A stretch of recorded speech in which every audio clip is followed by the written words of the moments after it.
이 시간에 하나님께서 우리들을 부르셨고 지금 이 시간에 우리들을 세우시고 계신다라는 것을 확신하는 사람들은 모두 다 하나님의 백성인 줄을 믿습니다. 그리고 하나님의 백성들은 내 혼자 무언가를 하는 게 아니라 하나님께서 나에게 임재하시고 내 인생을 이끌어 가신다라는 믿음만 있다 그러면 우리에겐 전혀 걱정이라는 것이 있을 필요가 없습니다.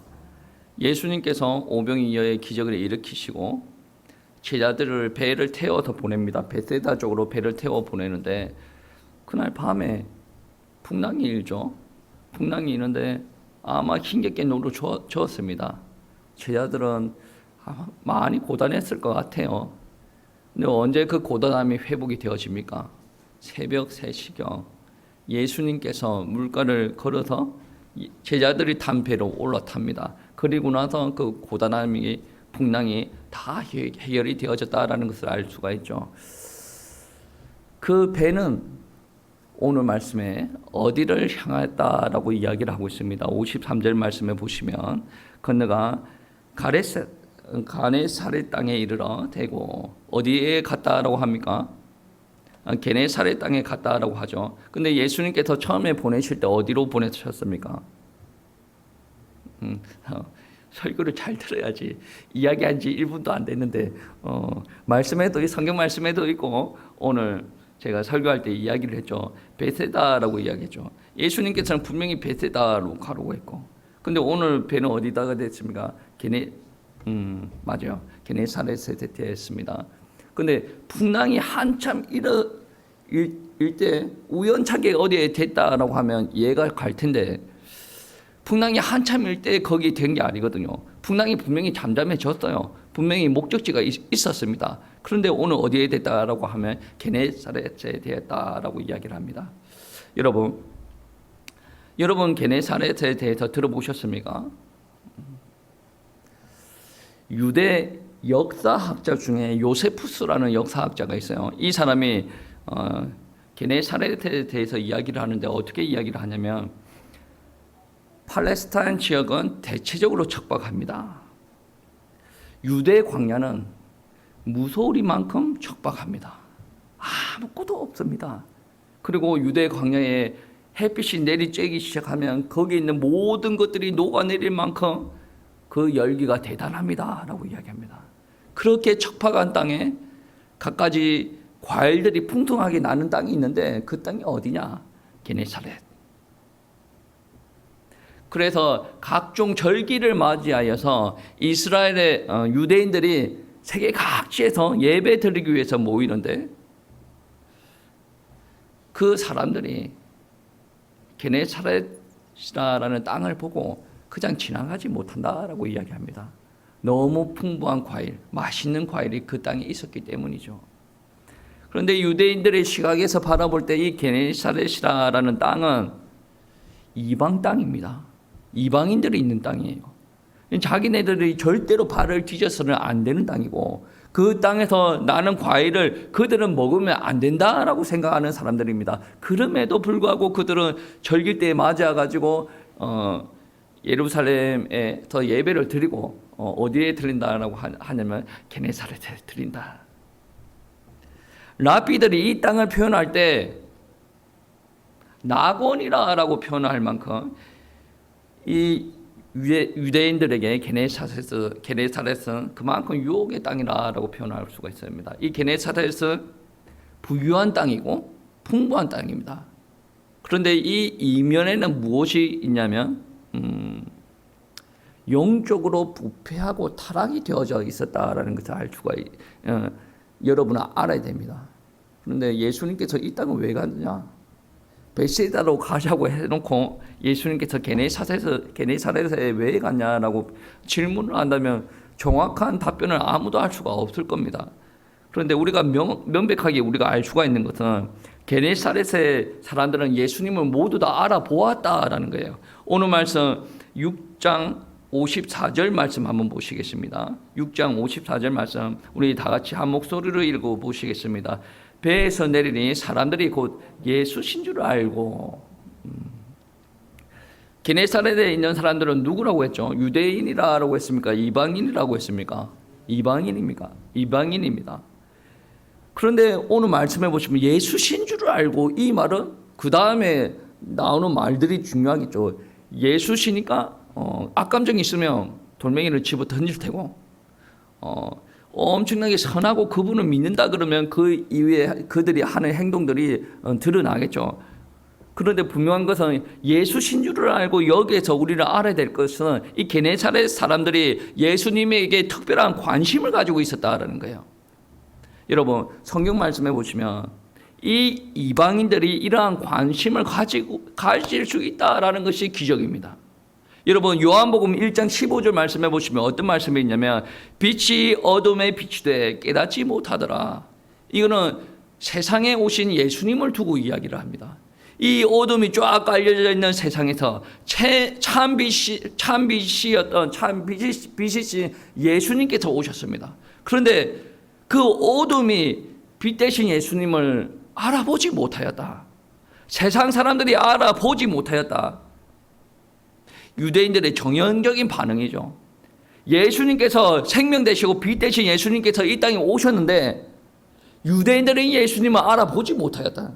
그런데 가네사렛에 있는 땅은 유대인들도 아니고 유대인들보다 하나님의 말씀을 접하기도 어렵고 구원자에 대한 말씀을 접하기는 더더욱더 어렵습니다. 그럼에도 불구하고 이 가네사렛에 있는 사람들은 예수님을 알아보았다. 예수님에게 특별한 관심을 가졌다라고 이야기를 합니다. 그것을 우리 성경은 예수 신주를 알고라고 표현을 합니다.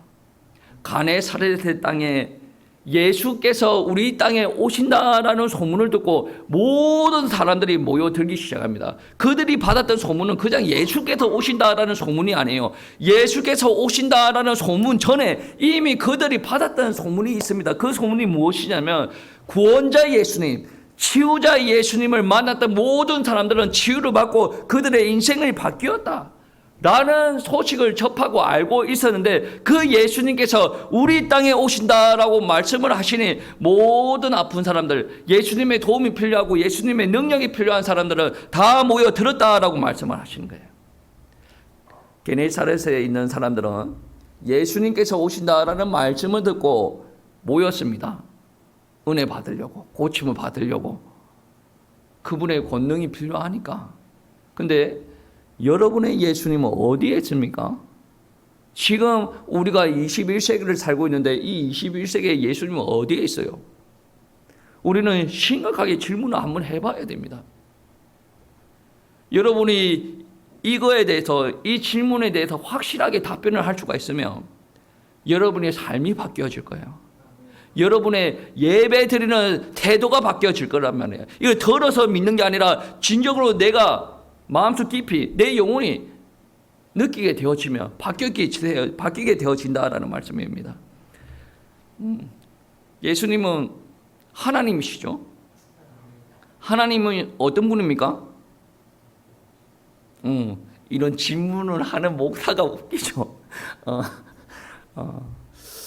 하나님은 어디 계십니까? 라는 질문 다음에 그 하나님은 누구십니까? 어떤 분이십니까? 전지전능하신 분이에요. 특히 어디 계십니까의 질문에 대해서는 무소부재하시다. 이 전지전능하시다라는 답변과 크게 다르지 않는데 무소부재하시다라는 것은 한자 말이에요. 그분이 계시지 아니하는 곳이 없다. 우리 예수님은, 우리 하나님은 어디에서 계신다는 거예요. 여러분, 신학적으로 예수님께서 어디 계신다라는 의미를 설명할 때 두 가지 용어를 크게 사용을 하는데, 한 개는 초월성, 한 개는 내재성입니다. 여러분, 성령님이 여러분 속에 내조하고 계시죠? 이게 내재성이에요. 간단하게 이야기해서 하나님은 시공간을 초월하시고 역사하고 계시죠. 그거를 보고 초월성이라 그래요. 하나님이 우리 오늘 연초 갈보리 교회에 있어요. 그러면 서울에 있는 교회에 하나님께서 안 계십니까? 계시죠. 그리고 미국에 있는 교회에 하나님께서 계십니까? 계십니다. 유럽에 있는 교회도 계십니다. 이게 일어날 수가 없는 일인데 우리 하나님께서는 시공간을 초월하시고 계시다. 그런 것이고, 내재성이라는 것은 하나님께서 특정한 장소를 두고 그곳에 임재하여서 그분의 영광과 그분의 능력과 모습을 드러내십니다. 그러니까 여러분 안에 성령님께서 거주하신다라고 한다면 그것도 일종의 내재성에 의한 거예요.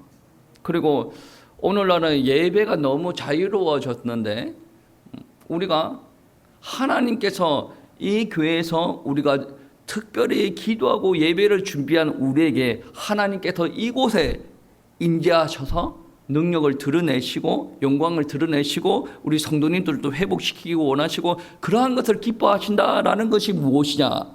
내재성이에요.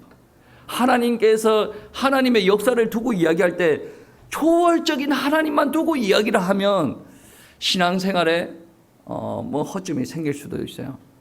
허점이 우리가 하나님 믿는 사람에게는 신앙생활에 허점이 생길 수가 없는 게 뭐냐면 내재성.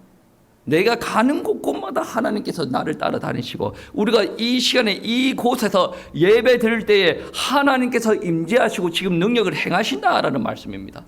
여러분 이 시간에 목사의 설교를 듣고 있다라고 하는 것도 틀린 말은 아닙니다. 그런데 목사가 하는 말을 통해서 하나님께서는 나에게 하실 말이 있다.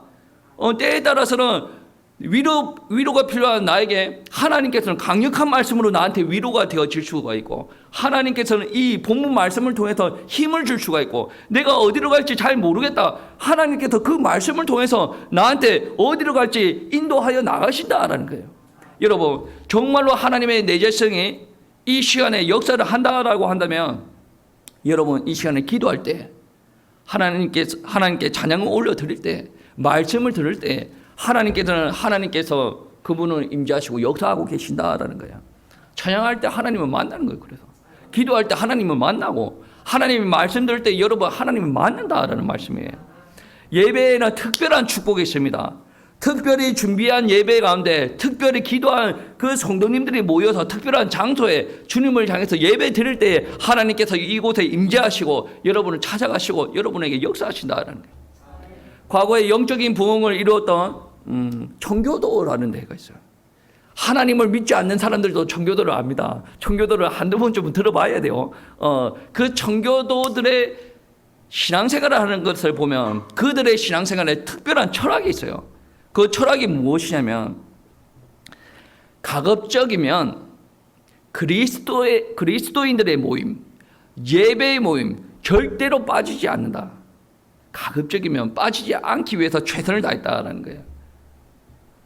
왜 그러냐면 내가 빠진 그 예배에 하나님께서 그분의 영광을 드러내실 수가 있는데 청교도들은 그 영광 하나하나를 빠지지 않고 자기가 그것을 체험하기를 원했다. 그러니 가능한 모든 예배에 참석하기를 원했다. 여러분 그러면 교회는 예배가 많아야 됩니까? 작아야 됩니까? 여러분 보고 다 참석해라 그런 말 안 해요. 지금까지 이야기를 들어보면 교회는 예배가 많아야 돼요? 작아야 돼요? 다 못하는 사람들은 이때까지 예배 설교 안 들었던 걸로 제가 다시 설명을 할 수가 없어요. 왜? 시간이 정해져 있으니까. 못 들은 사람들은 오늘 유튜브 보세요. 안 웃네. 여러분 유튜브 보세요. 여러분 주님께서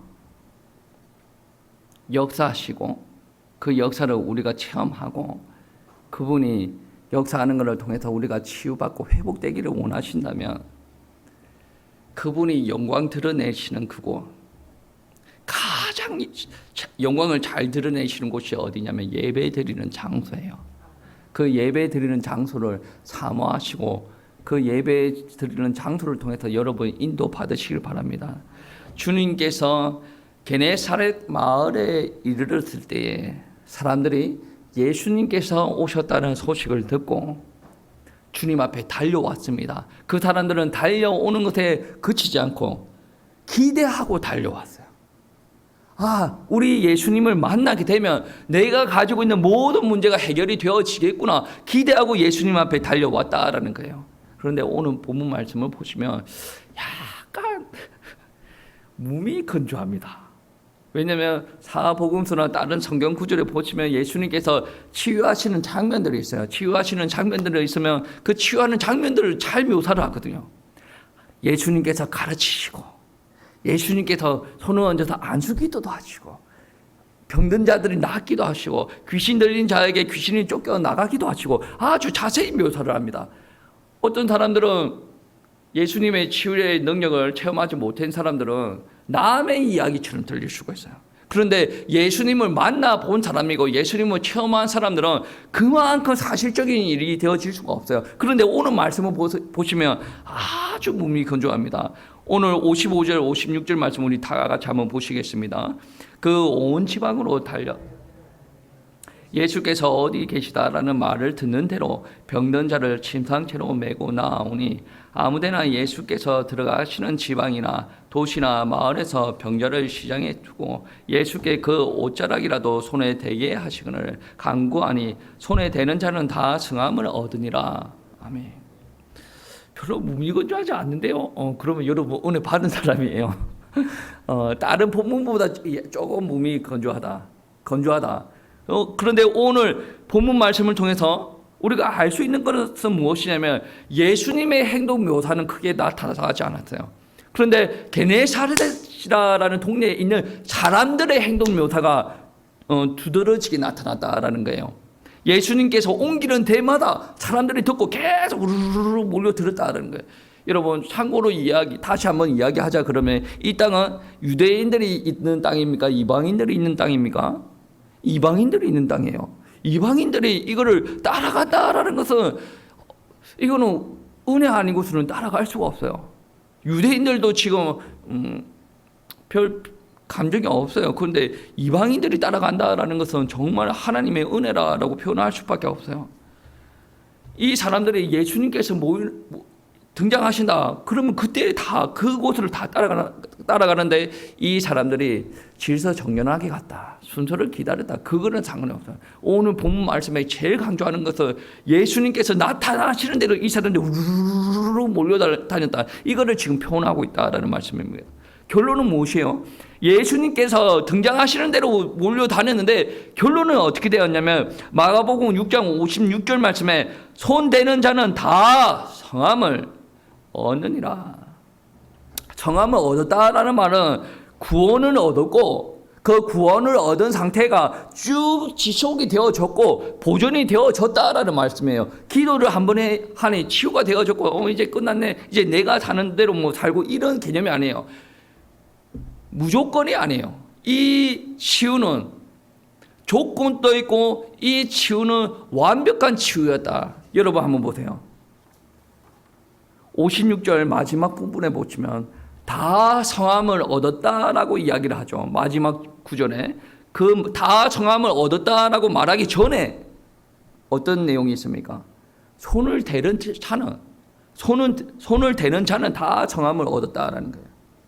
이게 이 당시만 고침만 받았다, 육신적인 자기네들이 필요한 고침만 받았다 그런 게 아니에요. 이 성함을 얻었다라는 것은 영육간의 모든 것이 온전하여졌다. 만약에 육신이 고장이 났다 그러면 육신도 온전하여지고 정신도 온전하여지고 영도 온전하여졌다. 그러니까 이 회복의 가장 큰 핵심은 무엇이냐면 예수님을 갈급하게 찾고, 더 쉽게 표현하면 갈급하게 찾는다라고 해서 문제가 해결되어지는 건 아니죠. 이 회복의 핵심은 무엇이냐면 영혼 구원에 있습니다. 분명히 성경 구절에서는 누구든지 주의 이름을 부르는 자는 다 구원을 얻는다라고 말씀을 하셨는데, 여러분 구원 달라라고 부르짖는 사람이 은혜가 있는 사람입니다.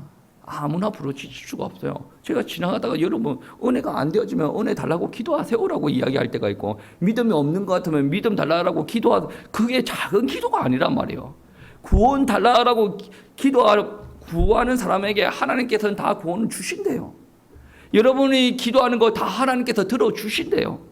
근데 그 전에 무엇이 선제가 되어져야 되냐면 손을 대는 자, 그리고 영혼 구원이 먼저 일어난 사람들, 영혼 구원이 일어난 사람들에게 정신적인 치유도 일어나고 육신적인 치유가 일어나고, 여러분 교회 올 때 많은 사람들이 육신적인 기도를 붙잡고 앉아 있지 않습니까? 육신적인 기도만 붙잡고 앉아 있다라고 해서 육신적인 기도 응답이 되어지는 건 아닙니다. 여러분이 먼저 하나님께서 원하시는 사람이 되어져야 하나님께서 은혜를 베푸시고 그 기도의 응답을 받지 않겠습니까? 여러분이 예배를 드리는데 아무리 예배를 드려도 하나님께서 그 예배를 받지를 않아요. 그런데 그 하나님께서 그 예배를 받지를 않는데 여러분이 드리는 그 기도를 하나님께서 들으시겠습니까? 듣기는 하겠죠. 응답을 안 하겠죠. 여러분의 기도, 여러분의 문제가 크게 해결이 되어지기를 원한다면 간절한 마음으로 영혼 구원을, 우리 성도님들은 그런 성도님들 없겠지만 간절한 마음으로 영혼 구원을 위해서 기도를 하시겠습니다. 그리고 여러분, 여러분만 구원받는 게 아니라 정말로 은혜 받았던 사람은 뭐가 있냐면, 내가 좋은 거를 누리면 다른 사람들한테 좋은 거를 주고 싶어요. 제가 예전에 달라스 가서 소고기 요리를 한번 먹어봤어요. 여러분 인터넷에 쳐보면 알 거예요. 달라스의 소고기 요리가 엄청나게 전 세계적으로 유명해요. 한번 먹고 나니까 아내한테도 한번 소개도 시켜주고 싶고, 우리 소고기 좋아하는 우리 자매님한테도 소개를 시켜주고 싶고, 당연한 거 아닙니까? 좋은 거를 보게 되면 당연한 거예요. 우리 교회 성도님들 중에 연세가 많으신 분들이 있을 텐데, 이 연세가 더 들기 전에 더 좋은 소고기 한번 먹여주고 싶고, 당연한 거 아니겠습니까? 그런데 하나님의 은혜 받았던 사람은 이 소고기 맛과 비교를 할 수가 없어요. 하나님의 은혜를 누렸던 사람은 내한테 임한 은혜를 다시 다른 사람들한테 전달을 해주고 싶기를 원합니다. 그래서 오늘 말씀을 보시면 어떤 말씀이 있냐면 55절 말씀에 병든 자를 심상체로 메고 나오는 사람들이 있습니다. 물론 이 메고 오는 사람이 예수님을 만났다 뭐 그런 거는 이야기를 하기 힘들 것 같은데, 내 주변에 침상에서 못 일어나는 사람들을 회복시키기 위해서 이 침상체로 들고 오는 희생과 그러한 대가를 치르는 것들이 있어야 분명히 치유의 역사를 우리가 맛을 볼 수가 있다라는 말씀입니다. 우리 주변에도 그렇지 않습니까? 예배 드리러 오세요라는 말을 듣고 예배 드리러 오는 사람들이 그렇게 많지가 않습니다. 예배의 자리에 나왔다라는 것은 정말로 대단한 거예요. 몸이 성해도 하나님 앞에 예배 드리러 나오는 사람들이 그렇게 흔하지 않아요. 그러면 그 사람들이 예배의 자리에 나올 수 있도록 누군가는 대가를 치르고 누군가는 희생을 해야 됩니다. 그 누군가가 누가 되어야 되겠는가?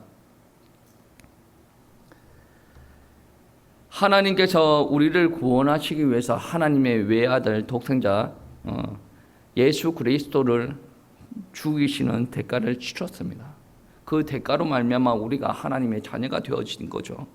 우리가 구속을 이루었다라고 한다면 우리가 잘해서 우리가 열심히 신앙생활해서 뭐 그래서 우리가 구속을 이루고 구원을 이루었다라는 것은 아닙니다. 분명히 우리 가운데 은혜가 임했다라고 한다면 그 무언가의 대가가 있었다라는 거예요. 여러분 처음부터 하나님을 잘 믿었습니까? 저는 그렇지 않다라고 생각합니다. 제 인생을 돌아보더라도 저는 처음부터 하나님을 잘 믿었던 사람이 아니에요. 태어나니까 우리 엄마 아빠가 있었어요. 우리 엄마 아빠가 야 교회 가야지 해가지고 계속 배려해 준 것도 있어요. 제가 대학교 때 선교 여행을 짧게 떠난 적이 있었어요. 그 선교 여행비도 제가 벌어서 간 거 아니에요. 부모님들이 다 이렇게 대접해. 제가 청년 시절 때 이렇게 신앙생활 할 때 힘들 때 안 그러면 방향을 잃고 이렇게 하나님 앞에 기도할 때 옆에서 주의 종들이 계속 말씀으로 기도로 세워나갔다라는 것은 저는 너무나도 잘 알고 있습니다. 이 빛을 어떻게 다 갔느냐 말이죠. 하나님 앞에 제일 먼저 우리는 하나님 앞에 빚진 자입니다. 그리고 제가 이 땅에서 살아오고 지금 이 자리까지 서기까지 많은 빚을 졌어요. 부부에게까지 지고 지금도 연락 안 되는 많은 사람에게까지 저는 빚을 많이 지고 살았습니다. 많은 사람들의 기도와 많은 사람들의 수고를 통해서 제가 그 많은 사랑의 손길로 통해서 이 자리까지 설 수가 있었다라는 거예요. 그러면 이제는 나의 수고가 누구한테는 필요하지 않겠습니까? 예수님 앞에 적극적으로 나올 수 없는 사람들, 복음의 자리에 나올 수 없는 사람들, 복음을 받아들이지 못하는 사람들, 그 사람들에게 하나님 앞에 진 빚, 이때까지 많은 사람들한테 진 빚 되돌려 보내야 되지 않겠습니까? 여러분 한번 생각해 보세요. 여러분이 이때까지 진 빚 어떻게 다 갚을까? 때에 따라서는 자의적으로 교회에 오는 사람들도 있지만 타성에 젖어서 교회에 나오는 사람들이 있습니다. 오늘 말씀해 보시면 심상죄로 실려가지고 예수님 앞에 오는 사람은 있죠. 본인이 의지가 아니죠. 본인이 그런 의지를 표명했다라고 하더라도 몸이 말이 안 되는데 본인의 의지 따라 올 수가 없는 경우가 있을 겁니다. 그런데 주변 사람들의 헌신을 통해서 그 환자가 단순히 육신적인 질병만 말하는 거 아니에요. 그 환자가 하나님을 만나게 되면 그 환자가 하나님 앞에 찬양을 하게 될 것입니다. 그리고 여러분, 우리가 정말로 빚진 자라는 것이 깨달아지게 된다면 주변에 죽어가는 이웃들에게 관심을 가지시길 바랍니다. 그들이 누구든지 그들이 변화되기를 작정하고 그들이 주께 돌아와서 하나님 앞에 예배 드릴 수 있도록 우리 성도님들의 기도가 절실합니다. 그들을 위해서 누가 기도를 합니까? 먼저 은혜 받은 자, 먼저 빚진 자, 먼저 치유받은 자가 기도가 되어지지 않습니까? 여러분도 기도를 해야 됩니다. 그리고 여러분도 성함을 받아야 돼요. 그런데 내가 기도하는 사람들이 다 성함을 얻기 위해서는 그 사람들이 예수님 앞에 손을 내밀 수 있도록 우리가 끝까지 도와줘야 됩니다. 나오기도 힘든데 어떻게 예수님을 향해서 손을 낼 수가 있겠습니까? 그런데 믿음이 우리가 할 수가 없어요. 손 내미는 것도 그 사람의 믿음으로 예수님 앞에 손을 내미는 겁니다. 예수님 저를 고쳐주세요. 예수님 저를 변화시켜주세요. 예수님 저는 당신을 믿습니다. 당신만이 구원 주시고 당신만이 저를 치유할 수가 있습니다. 라고 믿고 손을 내밀 수 있는 그 믿음이 정말로 큰 믿음인데 그게 사람이 줄 수 있는 믿음은 아니라니까요.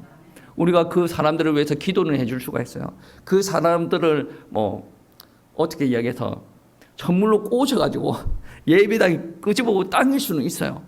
그리고 그 사람들에게 설교의 말씀을 전할 수는 있어요. 복음 모르는 그 사람에게 복음도 설명을 할 수가 있어요. 그런데 그 사람들이 복음을 깨닫고 믿게는 할 수가 없다라는 거예요. 그 믿게까지 할 수 있도록 우리가 끝까지 기도를 해야 된다. 왜 믿게 하는 것은 누구의 영역입니까? 하나님의 영역이고 우리 성령님께서 역사하여야 그러한 일들이 드러난다라는 말씀입니다. 여러분, 우리에게도 하나님께서 역사하실 수 있도록 그리고 우리 주변의 이웃들에게도 하나님께서 역사하실 수 있도록 기도하시기를 축복합니다. 여러분이 어떠한 모습인지는 그렇게 중요하지 않습니다. 여러분이 거지의 모습으로 오든 여러분은 술주정맥의 모습으로 오든 여러분이 돈 많은 사람의 모습으로 오든 여러분이 대통령의 모습으로 오든 어떤 모습으로 오는지 예수님 앞에는 중요하지 않습니다.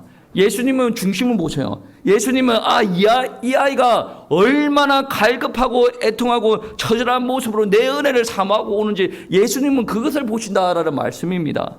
여러분이 지금 내가 사람들을 보기에 조금 모습이 좀 그런 것 같아. 그게 중요하지 않아요. 저희 딸들이 그러더라고. 교회 갈 때 예쁜 옷 좀 입혀줬으면 좋겠다. 근데 교회 오면 교회 바닥을 쓸고 다니고 간식이나 밥 먹을 때 계속 뭔가를 다 흘리니까 지금은 예쁜 옷을 사실 조금 입기가 부담스러운 게 있어요. 그런데 딸들이 하는 말이 부끄러워 이런 옷 입고 가기. 제가 볼 때는 전혀 부끄러운 거 같지 않는데 그들이 느끼기에 만약에 여러분 가운데 그런 게 혹시나 느껴진다라고 그런다면 상관없어요. 여러분 내 몸매가 막 뚱뚱해가지고 하나님은 그거 보지 않으십니다. 여러분 눈이 단춘 눈 같이 여러분의 옷이 너무 오래되고 헤어졌고 여러분 그게 중요하지 않아요. 하나님은 그런 걸 보지 않으십니다. 하나님께서는 여러분이 어떠한 모습으로 오든지 하나님께서는 그 모습을 기뻐하신다. 그 예수님의 은혜를 사모하시고 이 자리에 앉아 있는 것 그 자체를 기뻐하신다라는 말씀입니다. 여러분 오늘 말씀에 보시면 손을 대는 자 다 성함을 얻으리라. 예수님과 연결되는 사람들은 다 성함을 얻었다라는 거예요. 그런데 여러분 마가복음 6장 5절 말씀 한번 보시겠습니다. 마가복음 6장 5절 말씀 제가 한번 읽어보겠습니다. 거기서는 아무 권능도 행하실 수가 없어. 그렇죠. 이 지역이 어디 지역입니까? 쭉 올라가서 고향에서 배척을 받으시다. 어디냐면 어디입니까? 어디? 좀 크게 해주셔야 제가 듣죠. 예수님 고향에서 예수님께서 능력을 행하실 수가 없었다라고 말씀하시네요. 근데 오늘 말씀은 어때요? 손을 대는 자 다 성함을 얻으리라라고 이야기를 합니다. 오늘 본문 말씀이 이 게네사렛이라는 땅이 풍요하고 부유합니다. 풍요하고 부유해서 예수님 앞에 손 대는 사람들이 다 성함을 얻었다. 이 말은 상처에 쩔어 있는 사람들이 보는 성경 말씀이고 마가복음 6장 5절 말씀에서는 능력을 행하실 수가 없다 그러고 오늘 본문 말씀에서는 만지는 사람들, 손을 대는 사람들은 다 성함을 얻는다라고 이야기를 하고 있습니다. 이 두 성경 구절의 차이가 어디 있냐면 차이가 뭡니까? 치유가 일어나기 전에 사람들의 행동에 차이가 있다라는 거예요. 마가복음 6장 5절 말씀에 그렇게밖에 되어질 수 없는 말은 예수님을 너무나도 잘 압니다. 너무나도 잘 아는데 자기가 아는 데까지만 이까지만 알아. 그래 너는 요셉의 아들이고 목수고 너 엄마가 마리아고 너 형제 다 우리랑 같이 있어. 고향이니까. 예수님께서 어떤 분이신지 모르는 거예요. 예수님을 통해서 나의 고침, 나의 구원 기대를 안 하는 거예요. 너는 목수의 아들인데 내가 왜 너한테 구원을 받냐? 목수의 아들인데 왜 내가 과부의 아들인데 왜 내가 치유를 받냐? 이게 교만인 거예요. 근데 오늘 말씀은 어때요? 유대인들은 특히 고향 사람들은 예수님을 배척을 했지만 유대인들도 아니고 고향 사람들도 아니고 이방 사람들 가네사렛에 있는 사람들은 어떻습니까? 자기가 죽을 병에 걸렸어요. 자기 영혼이 힘듭니다. 여러분 육신의 삶이 가네사렛 사람처럼 부유하다라고 해서 그 사람들이 영적으로 풍요한 게 아니에요. 나름의 아픔도 있고 나름의 눈물도 있고 나름의 영적인 고통 다 있습니다. 그 영적인 고통에서 해방될 수 있는 일들이 누구를 통해서 해방됩니까? 예수 그리스도를 통해서 해방돼요. 이 이방인들이 우상숭배 안 해봤겠습니까? 우상숭배에 다 매달려 봤을 겁니다. 자기가 할 수 있는 방법 다 해봤을 겁니다. 그런데 다 해보니 결국에는 무엇이 남았더라? 예수님만이 우리를 고칠 수가 있고 예수님만이 우리를 치유할 수가 있고 구원하실 수 있다라는 믿음, 절박한 심령, 그 믿음 가지고 예수님 앞에 다가왔더니 만지는 사람들 다 나음을 입었더라, 성함을 받았더라 라는 말씀이에요. 여러분 또 삶을 볼 때 안정을 여러분을 추구하기도 하죠. 여러분 삶의 영역을 어느 정도 설정해놓고 조금 경제적으로 육신적으로 안정할 수 있도록 이렇게 만들어놔요. 그게 여러분의 게네사렛이 되어질 수가 있다는 거예요. 육신적으로 풍요하여도 그거를 만들기 위해서 여러분 영적으로 결핍되어지고 강팍하게 되어질 수가 있다는 거예요. 여러분들에게 가장 필요한 게 뭡니까? 하나님의 은혜.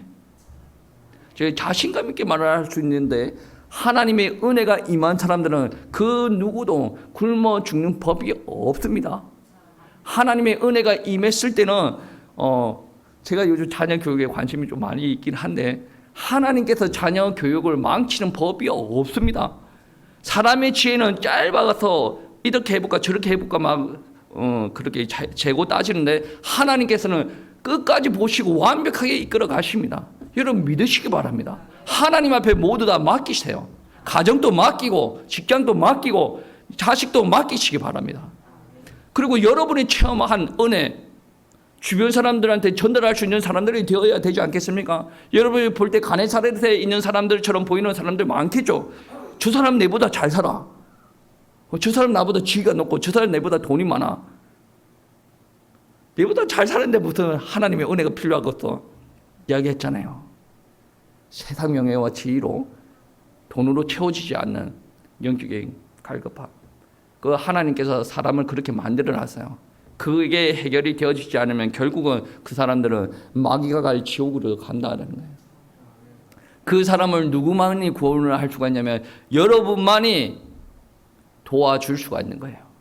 그래서 하나님께서 역사를 하시면 그 사람이 하나님의 자녀가 되어지는 역사가 일어나죠. 어젯밤에 우리 사모님이 어떤 자매의 설교를 듣고 이런 이야기를 합니다. 저 자매는 설교를 참 잘하는데 나도 설교를 해야 되나? 설교는 하고 있죠. 설교를 해야 되나? 유튜브로 올려야 되나? 참 부담스럽다. 막 그렇게 이야기를 하는 거예요. 제가 뭐라고 했는지 아십니까? 우리 사모님 하기 싫으면 다른 교회 가. 저희 버킷리스트가 한 개 성취가 됐습니다.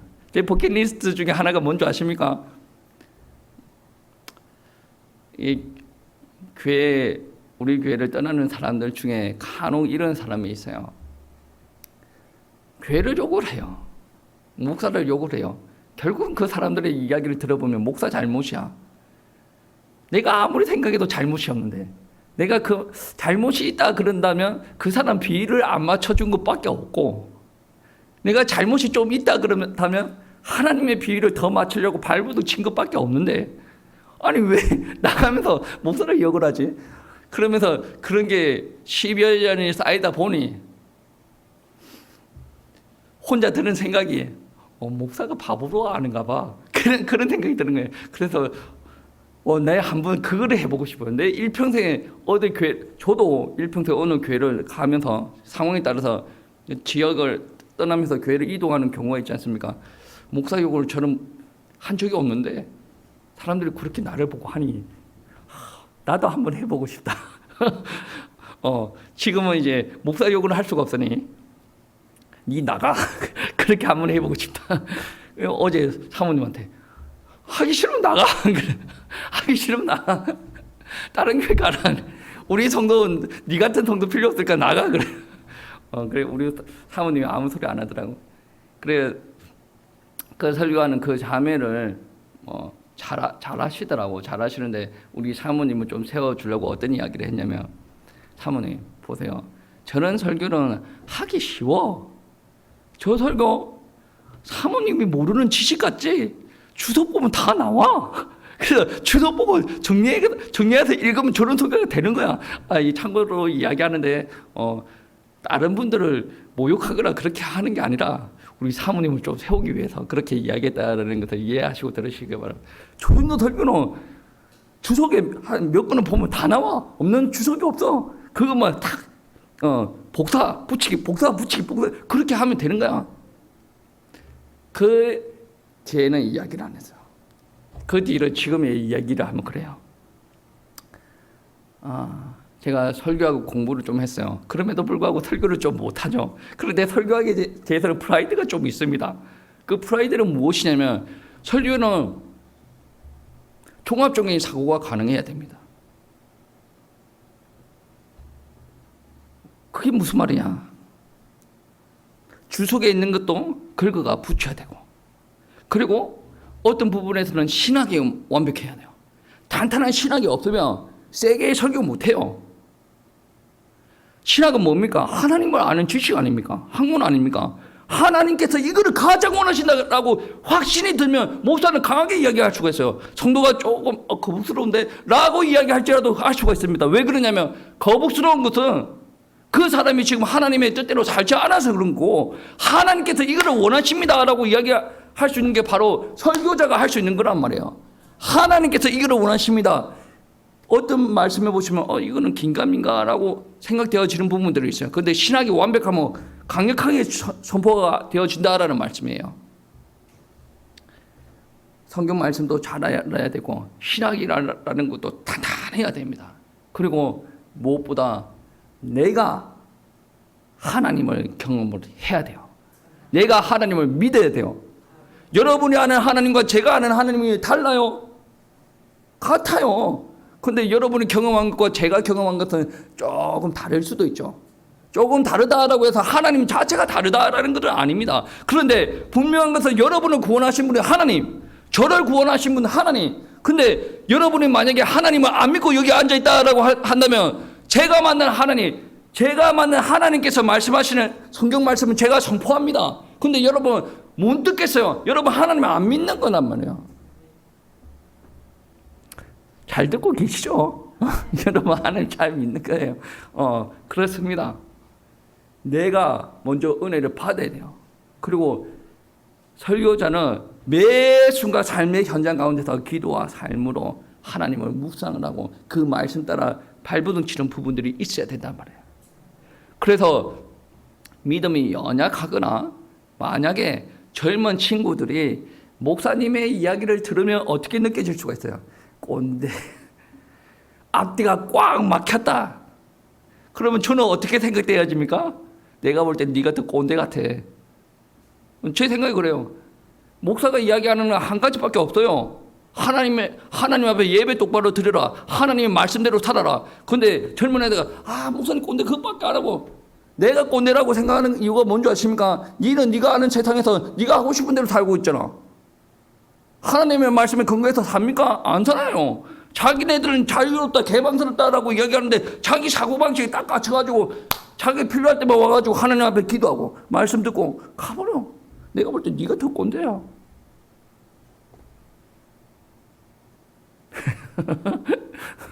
그렇다. 제 개인적인 생각이 그렇다는.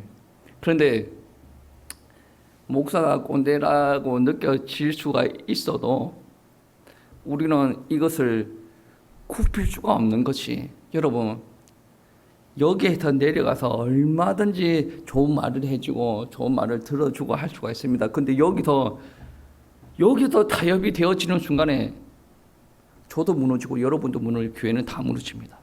여러분, 내게 행하신 하나님의 능력과 첨이 있다 그런다면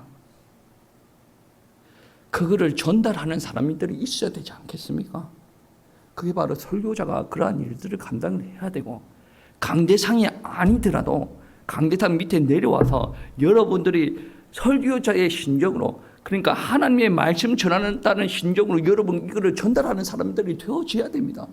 이것이 저와 여러분이 빚진 자라고 한다면 이것을 통해서 하나님 앞에 빛을 갚아 나가는 사람들이 되어야 되는. 우리는 빛을 갚아 나가는데 하나님께서 그거를 또 상급으로 채워주신다네. 이 빛을 언제 다 갚을 수가 있겠습니까? 죽는 그날까지 하나님 앞에 하나님의 말씀 순종하면서 하나님께 영광 올려드리면서 우리는 이 사역들을 감당을 해야 될 줄 믿습니다.